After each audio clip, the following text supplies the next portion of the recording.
Goeienaand en welkom by ons laaste van ons Pinksterweek oordenkings. Ons is nog steeds besig met ons reeks van Glorie na Gees en vandag dink ons na oor waaroor die Heilige Gees met ons gesels. Waaroor gesels of waaroor praat die Heilige Gees met ons? Maar kom ons word eers vanaand net so stil in die teenwoordigheid van die Here. Terwyl jy in hierdie oomblik stil word, wil ek hê jy moet nadink oor hoe lyk jou verhouding met God? Hoe ervaar jy tans die teenwoordigheid van die Heilige Gees? Is jy gewillig om gelei te word deur die Heilige Gees? Kom ons word net so saam rustig en as jy meer tyd ook nodig het, dan kan jy gerus net hierdie video stop, bid en dan weer luister.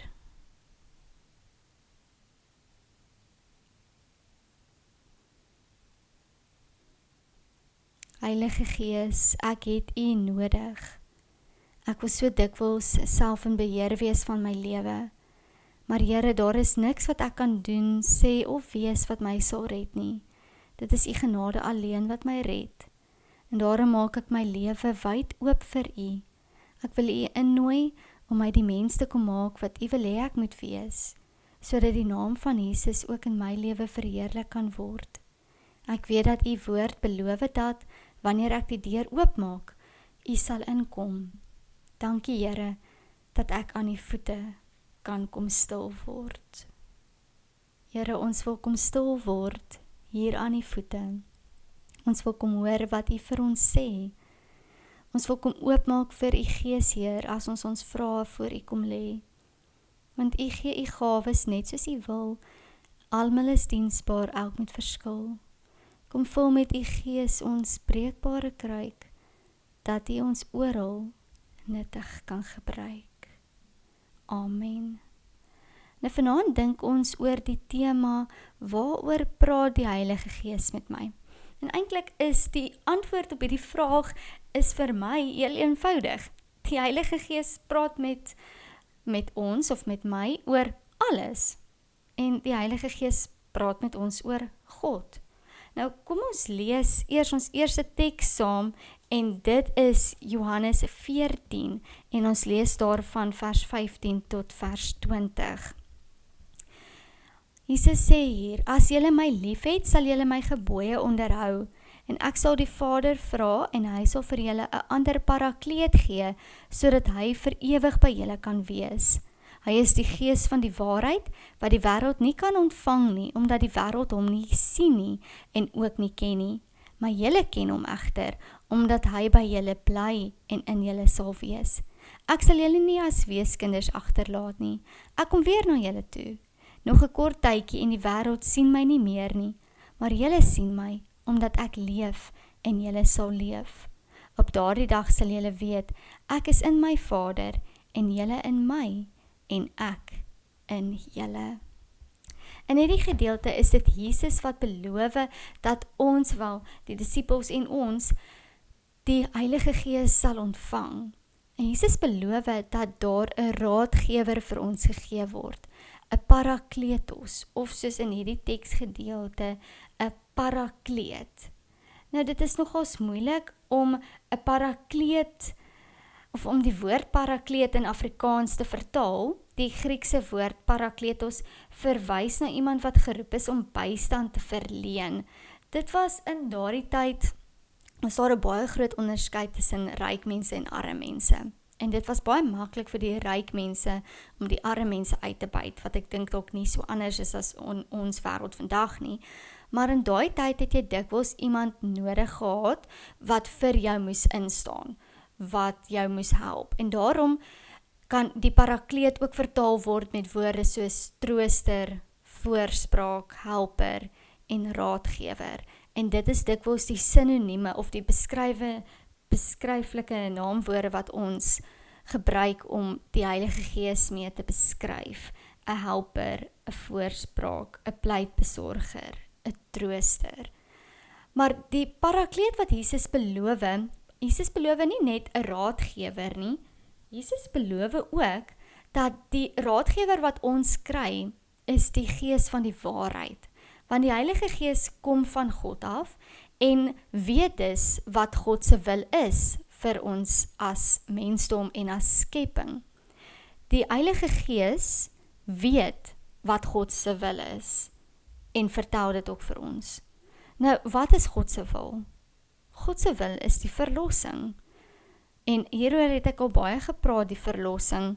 As ons sê ons is verlos, dan weet ons is losgemaak van die sonde en sonde mag en sonde heerskappy, maar in dieselfde asem bely ons geloof dat ons vasgemaak word aan God. En ons doen dit nie, of dit gebeur nie met ons omdat ons so oulik is nie. Dit gebeur uit die genade van Jesus Christus, deur Jesus Christus se kruisiging en sy opstanding is ek en jy verlos. En daarom weet ons ook dat die Heilige Gees is 'n gawe wat aan die gelowiges gegee word. Ons ontvang nie die Heilige Gees omdat ons so oulik is of omdat ons iets reg gedoen het nie. Ons ontvang die Heilige Gees as 'n gawe omdat ons glo. Jesus beloof dat hierdie parakleet, dat hierdie Heilige Gees, die Gees van waarheid, vir die gelowiges of na die gelowiges toe sal kom, omdat ons Jesus ken. So as jy vir Jesus ken, dan ken jy ook die Gees, want wie aan God behoort, het die Heilige Gees. En die Heilige Gees wys ons hoe ons behoort op te tree as mense wat deel is van God se huisgesin. Want die Heilige Gees het die werk waarmee Jesus begin het die Heilige Gees nou voortgevat. Die Heilige Gees vat dit nou verder nadat Jesus hemel toe gegaan het. So die Heilige Gees praat eintlik met ons oor 'n klomp dinge. Die Heilige Gees praat met ons oor kennis en verstand, want die Heilige Gees is die een wat ons onderrig. Die Heilige Gees leer ons dat ons nie op onsself kan vertrou nie. Of op onsself of op ons eie insigte moet staatmaak nie. Die Heilige Gees herinner ons aan dit wat Jesus vir ons geleer het, dat ons deur Jesus verbind is aan God en dat ons slegs op God kan vertrou en kan staatmaak. So die Heilige Gees help ons om die evangelie te hoor. Die Heilige Gees leer ons oor wat reg en verkeerd is. Die Heilige Gees maak ons ook bewus daarvan dat ons sondig is, maar die Heilige Gees is ook die een wat ons harte vernuwe. Die Heilige Gees is die een wat ons help om die liefde van God te verstaan. Selfs al kan ek en jy dit nie verstaan in die sin van ons kan dit heeltemal begryp nie, maar ons kan dit ervaar en ons kan vernuwe word daardeur en ons kan daarin gaan leef, want die Heilige Gees is dan ook die een wat ons lei in die waarheid. Die Heilige Gees lei ons in die waarheid wat sê, ek en jy is vrygemaak. Ons kan gaan nuut leef in die gehoorsaamheid wat saam met die Gees kom. So die Gees help ons om te glo. Die Gees help ons om ons lewens oop te maak vir die ontvangs van God se beloftes en van God se gawes. Die Heilige Gees praat dus met ons oor die wil van God. Die Heilige Gees praat met ons daaroor dat ek en jy leef in 'n verhouding met God en ons leef in 'n verhouding met God tot eer van God, omdat ons kinders van die Here is. En daarom praat die Heilige Gees met ons in ons lewens, op al die vlakke van ons lewens, praat die Heilige Gees met ons oor 'n klomp verskillende dinge. En ek gaan net vir ons, gaan ek 4 aspekte noem wat vir my hierdie week uitgestaan het. Die een is dat die Gees met ons praat oor hoe ons weergebore is. En dit gaan oor ons identiteit.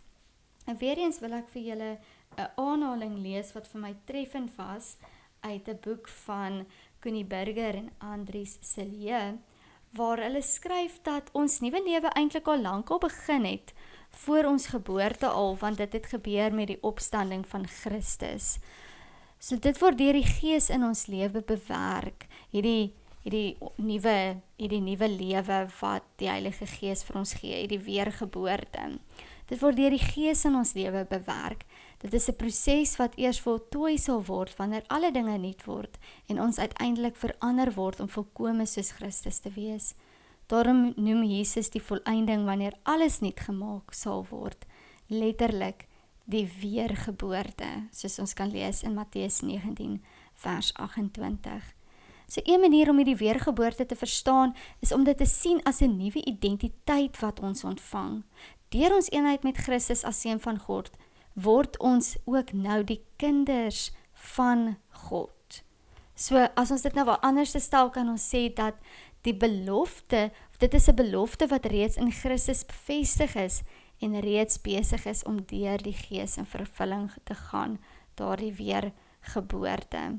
Die Heilige Gees is die een wat aan ons nuwe lewe gee en ons leer glo in ons nuwe identiteit in Christus, sodat ons God as Vader kan aanroep. Dit is die Gees wat ons laat hoop, wat ons laat volhard en wat ons verander om al meer die beeld van Christus te vertoon, soos wat ons lees in 2 Korintiërs 3. So die Heilige Gees praat met ons oor hoe ek en jy 'n nuwe lewe het. En dan praat die Gees met ons oor hoe ek en jy getuies kan wees in alles wat ons doen en sê en is. Nou, om 'n getuie te wees, gaan nie net oor praat nie. Het gaan nie net daaroor dat jy die regte dinge sê, mooi goed praat nie. Dit is 'n manier van leef, dit is eintlik 'n leefstyl. En dit is 'n leefstyl wat jy uitleef, is 'n manier van leef wat jy leef, selfs al gaan dit teen die stroom van hoe mense dinge tans doen. So 'n getuie wees is nie een of ander trend of, julle weet soos die trends wat mense sien op video's of so, nou doen almal hierdie dansie, of almal pak nou hulle kaste reg op daai manier, of nou volg ons net hierdie dieetplan nie. Dit is nie wat 'n getuie is nie. 'n Getuie is 'n manier van leef, ek wil sê 'n tydlose manier van leef. Dit is nie 'n trend nie. Jy doen dit selfs al is dit moeilik. Jy doen dit selfs al gaan mense teen dit. Dit is wie jy is. Dit is wie jy gemaak is om te wees, en dit is ook hoe jy kies om te leef. So in Handelinge kan ons sien dat om 'n getuie te wees beteken dat dit daaroor gaan dat ons 'n geloofsgemeenskap bou. En dit is 'n geloofsgemeenskap is waar mense hulle verbondenheid met Christus kan uitleef. Hulle verhouding met Christus kan kom uitleef. So dit gaan nie oor 'n isolasie ding nie. Jy kan nie gaan getuig alleen nie. Jy moet deel wees van 'n geloofsgemeenskap.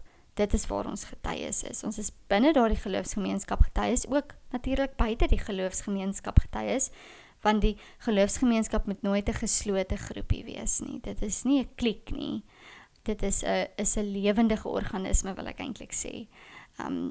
En die Gees is ook die een wat natuurlik daardie geloofsgemeenskap bymekaar hou. Maar binne hierdie geloofsgemeenskap is ons dan getuies, en in hierdie manier van getuig het ons mekaar lief, vergewe ons mekaar, sorg ons vir mekaar, deel ons met mekaar, eet ons saam, bid ons vir mekaar en saam met mekaar, en leef ons saam. So ons is dan getuies, selfs al is dit moeilik, en dit is baie keer moeilik. Ek het gister ook daaroor gepraat, dit is baie keer moeilik om deel van 'n geloofsgemeenskap te wees.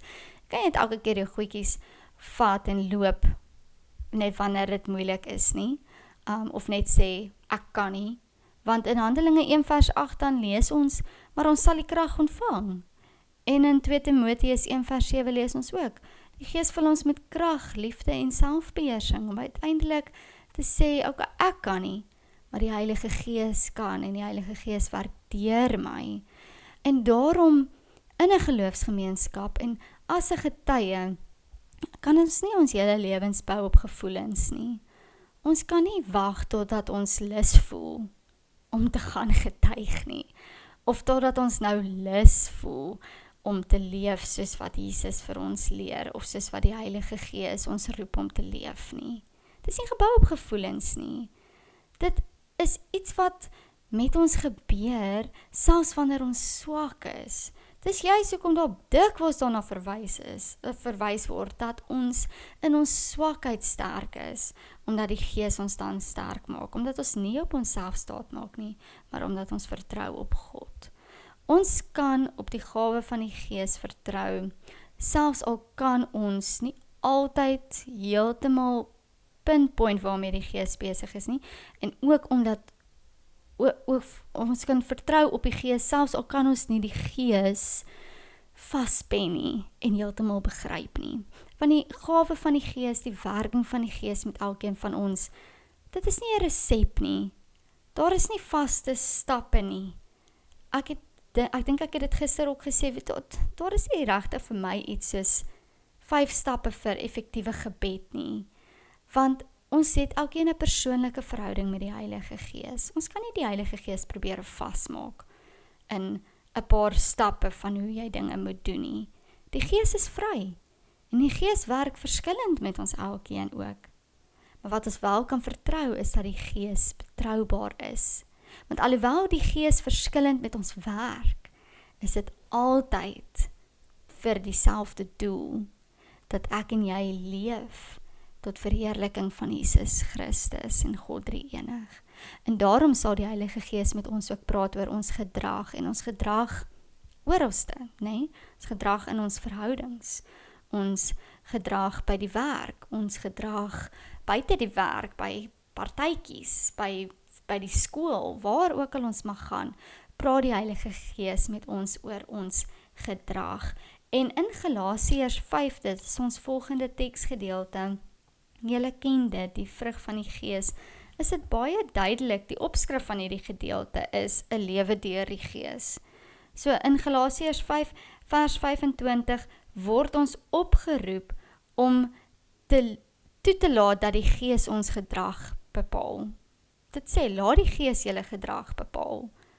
So, en dit is nie 'n passiewe manier van leef nie. Dit is nie 'n kwessie van nou sit ek handjies gevou en ek wag nou maar vir die Gees om nou asseblief nou maar net my in 'n rigting te stoot nie.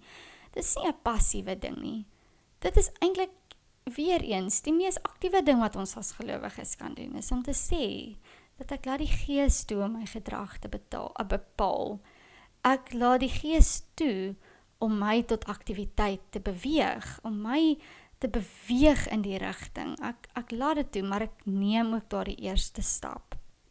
Ons het vrye wil. En daarom ook lees ons dat ons die Gees kan weerstaan. Ons kan kies om vas te hou aan ons sondige natuur.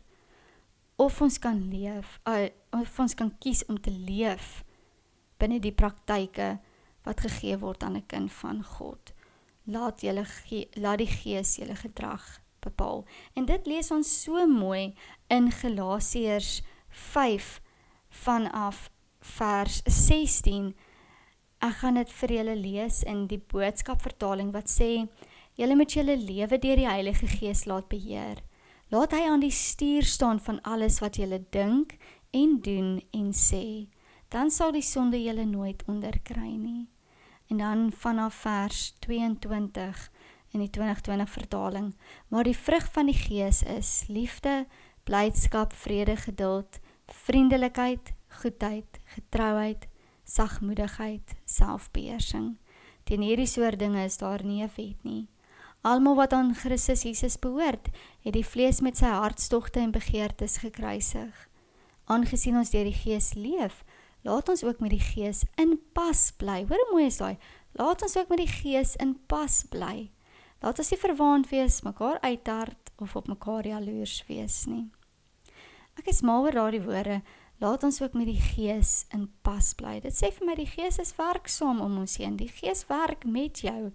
Laat toe dat die Gees jou gedrag bepaal. Bly jy in pas met dit waarmee die Gees besig is. Die Heilige Gees verander nie net hoe ons dink en hoe ons bid nie. Die Heilige Gees verander wie ons is. Die Heilige Gees bring vrug voort in ons lewens. En dan ook nie net vir onsself nie, maar ook sodat ons tot 'n seën vir ander kan wees.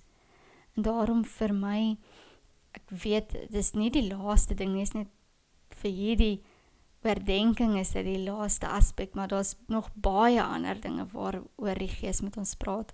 Maar die Gees praat vir my oor die hart van ons lewe saam met God. En dit is gebed. Kommunikasie is die hart van ons lewe saam met God. Net soos enige verhouding, kan ons nie in 'n verhouding met God leef as ons nie met God kommunikeer nie. En kommunikasie gaan oor beide praat en luister. Ons moet tyd maak vir gebed.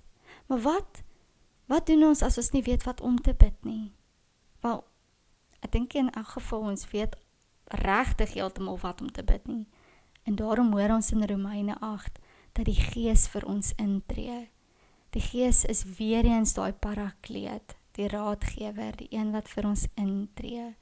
Maar nie net gee die Gees vir ons die woord en help die Gees ons om te glo nie, maar die Gees gee ook dikwels aan ons die taal, die kommunikasie vermoë om met God te praat. Wanneer ons hoor dat die Gees vir ons sê, ons kan die woord Vader gebruik as ons met God praat.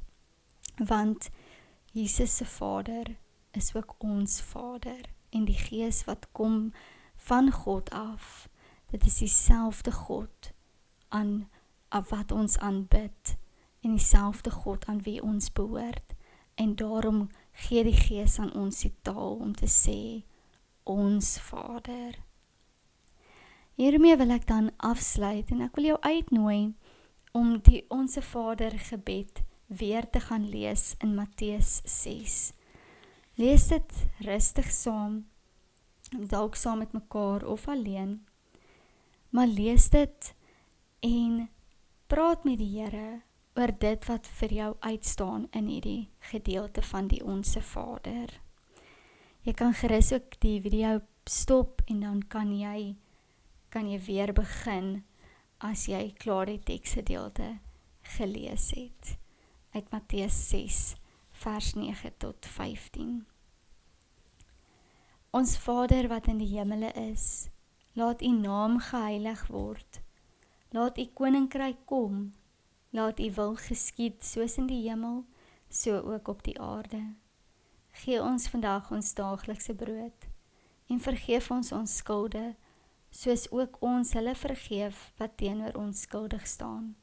En bring ons nie in die versoeking nie, maar verlos ons van die bose, want aan u behoort die koninkryk en die krag en die heerlikheid tot in ewigheid.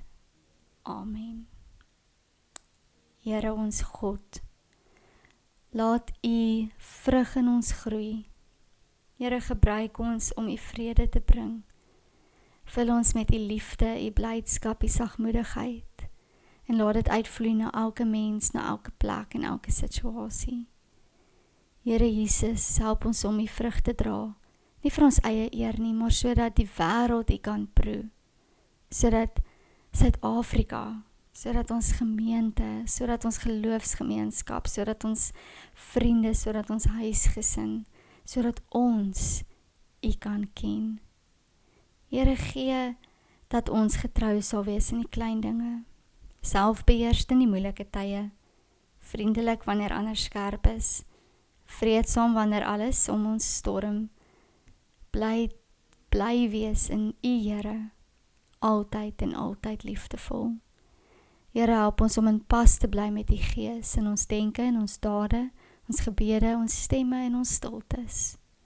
Dankie Here, dankie vir hierdie geleentheid en die voorreg wat ons as geloofsgemeenskap gehad het, om hierdie week na te dink oor u as Heilige Gees.